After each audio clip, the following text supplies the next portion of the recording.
अस्सलामुअलैकुम दोस्तों, मेरा नाम है मोहम्मद नईम। दोस्तों आज हम आए एक्जोटिक बर्ड्स के पीके में, साजिद भाई की शॉप पे हम आए हैं। तो दोस्तों देखते हैं साजिद भाई के पास क्या कुछ पड़ा हुआ है। साजिद भाई से मुलाकात करते हैं। अस्सलामुअलैकुम साजिद भाई, क्या हाल है जी? ठीक ठाक है, खैरियत है साजिद भाई? अल्हम्दुलिल्लाह। साजिद भाई कुछ थोड़ी मौसम चेंज हुए, सर्दी हुई है, ठंड तो काफी हो रही है। समझ नहीं आ रही है। समझ नहीं आ रहा अभी फिलहाल कोई खास, मतलब ऐसा नहीं हो कि मतलब ब्रीड अभी किसी कोई बर्ड्स की ये मतलब आए कोई हिस्ट्री वगैरह ब्रीड शीट आई है लोगों के पास? हाँ, ब्रीडिंग सीजन तो स्टार्ट हो गया है। ब्रीड तो प्रॉपरली अभी आज स्टार्ट हो जाएगी। बस इतना है कि बर्ड्स को अपना टेम्परेचर मेंटेन करें और मल्टीवाइटामिन्स का ख्याल रखें। बस क्योंकि ब्रीडिंग सीजन अभी स्टार्ट हो चुका है। तकरीबन साइज भी इस वक्त हमारे पीके मंसूर में कौन कौन से बर्ड्स की मतलब अच्छी ब्रीड आती है? कौन कौन से बर्ड्स? एक्जॉटिक बर्ड्स कोई भी हो, एक्जॉटिक बर्ड्स का कहीं पे भी कोई इशू नहीं आता। एक्जॉटिक बर्ड्स आप जहाँ पे भी रखते हैं, एक तो आपको उसका जो इन्वायरमेंट होता है, टेम्परेचर, उससे टेम्परेचर अगर आप ना भी दें तो बस सर्वाइव करता है उसमें। यानी कि मोटेलिटी की रेशो बहुत कम है। सेकेंडली एक्जॉटिक बर्ड्स जितने भी हैं, इसका रिस्क ट्रेल का कोई इशू नहीं होता लोगों को। अस्सलाम वालेकुम। इसकी रीसेलिंग का इशू नहीं होता ना। और जो सबसे कॉमन प्रॉब्लम आती है लोगों में या फेंसियर्स में या ब्रीडर्स में कि लोग टाइम नहीं दे पा रहे बर्ड्स को। अगर लोग टाइम नहीं दे पा रहे तो उस वजह से फिर जितने ये कमर्शियल बर्ड्स हैं, छोटे बर्ड्स जो रेगुलर मार्केट सर्कुलेशन के बर्ड होते हैं, मार्केट में सर्कुलेट करते हैं, इन्हें टाइम देना पड़ता है। हम लोगों का ये इशू है कि हम लोग टाइम नहीं दे पा रहे अगर बर्ड्स को, तो उन लोगों के लिए ये बेस्ट ऑप्शन है कि वो एक्जॉटिक बर्ड्स की तरफ है। क्योंकि एक्जॉटिक बर्ड्स को आप जितना डाइट का ख्याल करें, मेडिकेशन का ख्याल करें और एनवायरनमेंट का, इसके अलावा आप जितना उन्हें अवॉइड करेंगे उन्हें अपनी प्राइवेसी मिलेगी और वो प्रॉपर ब्रीड करेंगे। ये माशाल्लाह हमारे साजिद भाई बहुत पुराने बर्ड्स के काम में। तकरीबन साजिद भाई आपका कितना अर्से का एक्सपीरियंस है? मेरा इस मार्केट में 12-13 साल हो गए। तकरीबन 12 से 13 साल का साजिद भाई का बर्ड्स के जो एक्सपीरियंस है। तो साजिद भाई से हम एक दो बातें और भी पूछते हैं जो हमारे नॉलेज के लिए भी जो मतलब इसमें काफ़ी फ़ायदा होगा हमें। साजिद भाई जैसे अभी हमारे जो एक्जोटिक बर्ड्स हैं तो उनमें मतलब जैसे रिंगनेक वगैरह आगे कुनौर फैमिली में जो भी आगे, तो उनको अगर हम जो मतलब जैसे ये प्लास्टिक की शीट वगैरह लगाते हैं तो उसको कब से हमें लगानी चाहिए? अगर ना लगाएं तो उसका कोई नुकसान है या नहीं, इसमें थोड़ा सा हमें बता दें। समझा नहीं। मतलब ये कि जैसे अभी जैसे मतलब सर्दियाँ आती हैं तो उसके लिए हवा के लिए उनको बचाने के लिए आगे प्लास्टिक वगैरह लोग लगा लेते हैं उसको बचाने के। एक बहुत बड़ी कॉमन प्रॉब्लम जो सबसे बड़ी मिस्टेक अक्सर लोग करते हैं, अक्सर औकात यूँ होता है कि हम लोगों ने शेड इस तरह से बनाए होते हैं कि 3 साइडों से कवर होता है और फ्रंट ओपन होता है।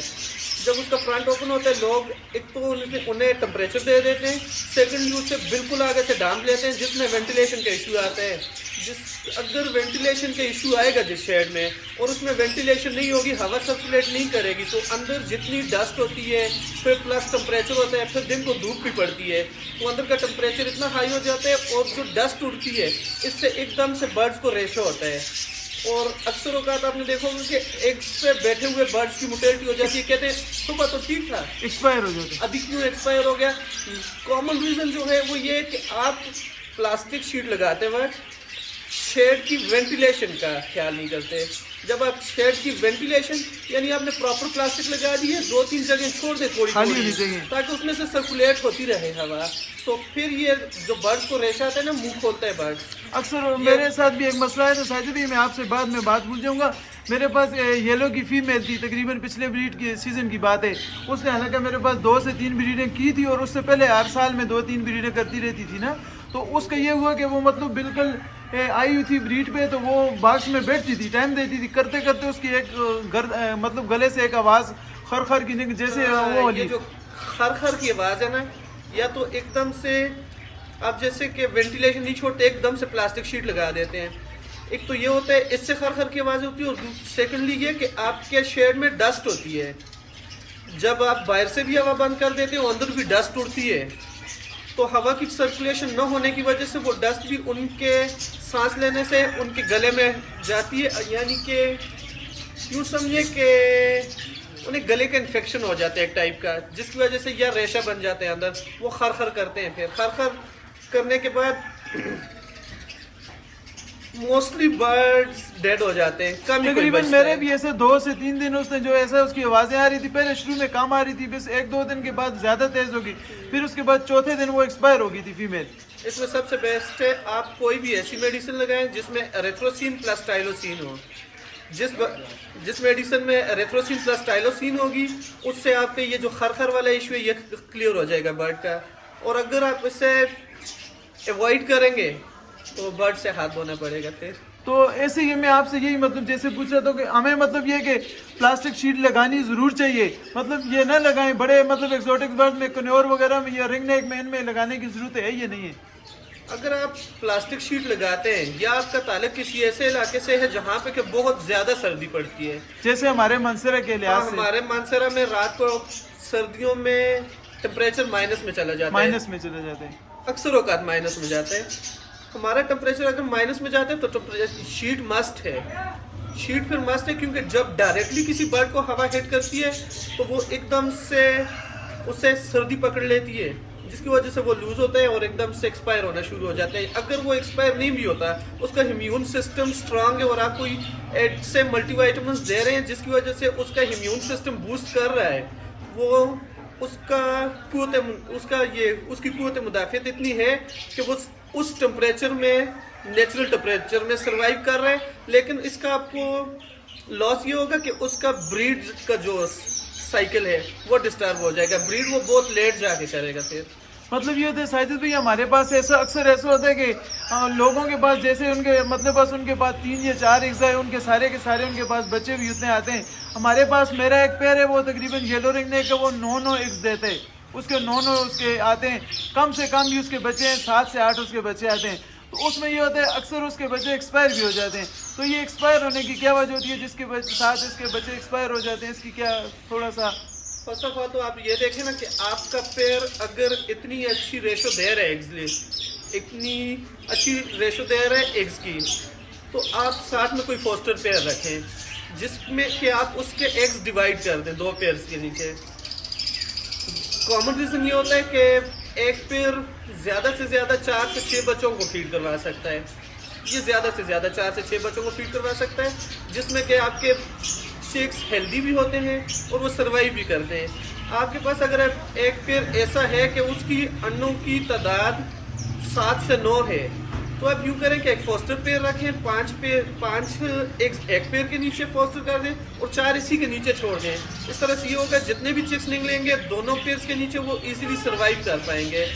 मोस्टली यूँ ही होता है कि चिक्स की क्वांटिटी ज़्यादा होती है और वो इतने चिक्स को फीड नहीं करवा सकते, या फिर वो अगर फीड करवाते भी हैं तो जो बड़े चिक्स होते हैं, अक्सर चिक्स में यूँ होता है कि छोटे बड़े होते रहते हैं, स्टेप वाइज छोटे बड़े होते हैं। जो छोटे चिक्स होते हैं वो फीड नहीं ले पा रहे होते पेरेंट्स से, और बड़े चिक्स प्रॉपरली कंटिन्यूसली फीड लेते रहते हैं पेरेंट्स से, जिसकी वजह से बड़े चिक्स सर्वाइव कर जाते हैं और छोटे एक्सपायर हो जाते हैं। अच्छा, तो शायद भी जब हमारे पास ब्रीड जाया जाए तो फिर हमें उसके के लिए ज़्यादा ख्याल करना चाहिए हवा का, उसके लिए कि मतलब उनको कुछ ऐसा उसका हवा से ज़्यादा उनको नुकसान पहुंच सकते हैं बर्ड्स को, या ना? चिक्स के लिए तो इतना मैं कहूँगा कि ज़रूरी नहीं है, क्योंकि आपका एक बॉक्स होता है 10 बाय 16 का या 8 बाय 12 का, या कम पेश छोटा बड़ा हो सकता है।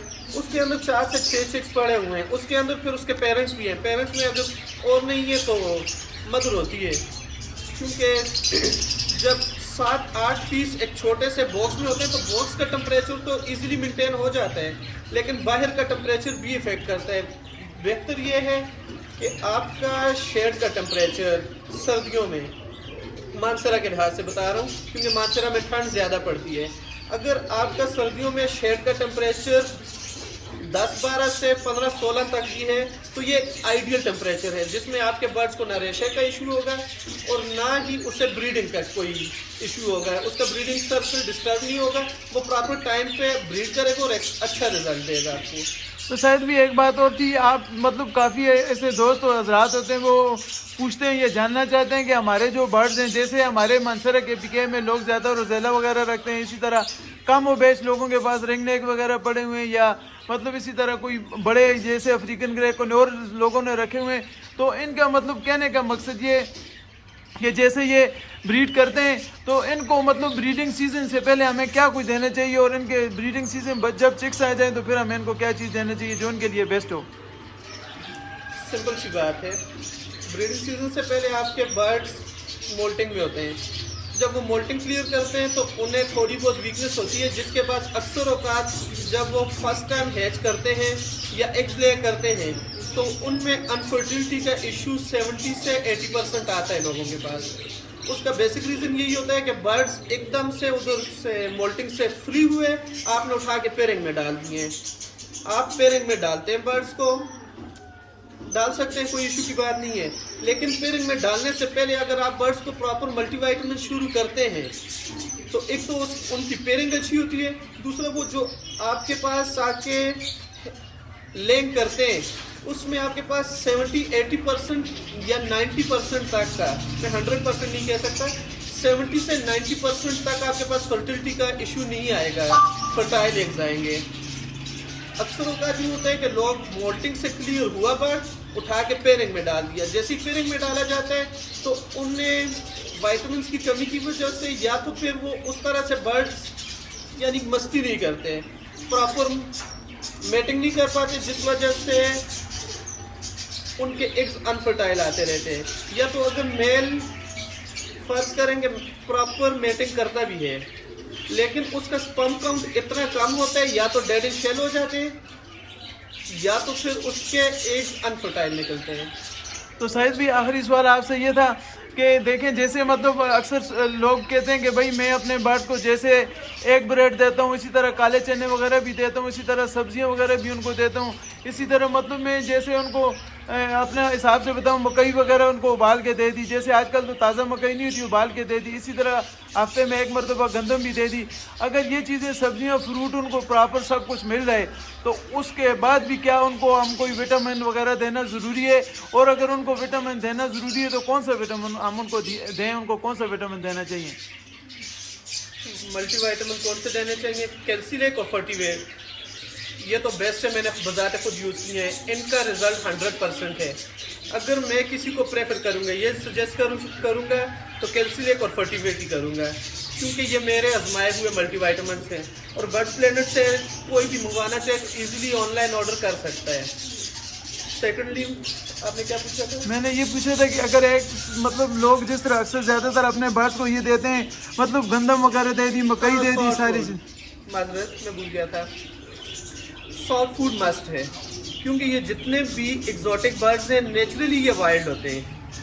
अगर हम एक वाइल्ड ब्रीड को इनकेज रख के ब्रीडिंग ले रहे हैं, उससे ब्रीड करवा रहे हैं, तो हम उससे वो सारी चीज़ें प्रोवाइड करेंगे तभी जाके हमें 100% रिजल्ट मिलेगा।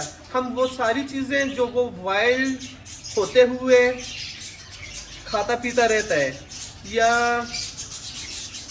जंगली माहौल में उससे जो जो चीज़ें मिलती हैं हम वो प्रोवाइड नहीं कर सकते, ये हमारे लिए पॉसिबल ही नहीं है।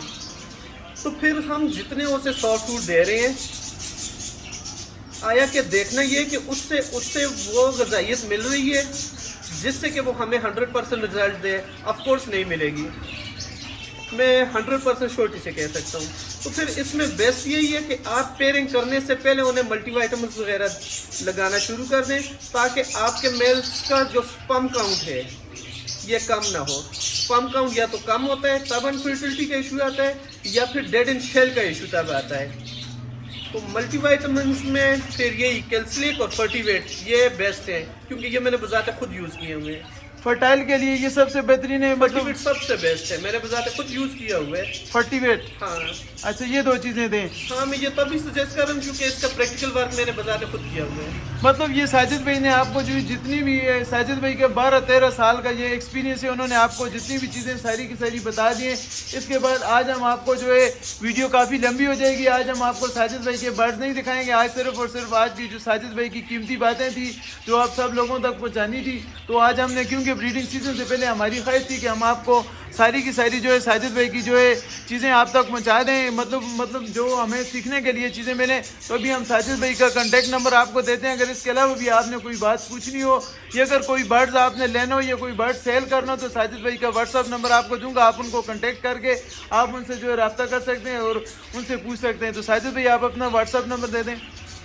0304 3619 835 0304 3619 833। साजिद भाई बहुत बड़ी मेहरबानी, बहुत शुक्रिया आपका कीमती वक्त लेने के लिए। जज़ाकल्लाह साजिद भाई, जज़ाकल्लाह जी। अस्सलाम वालेकुम, अल्लाह हाफिज़।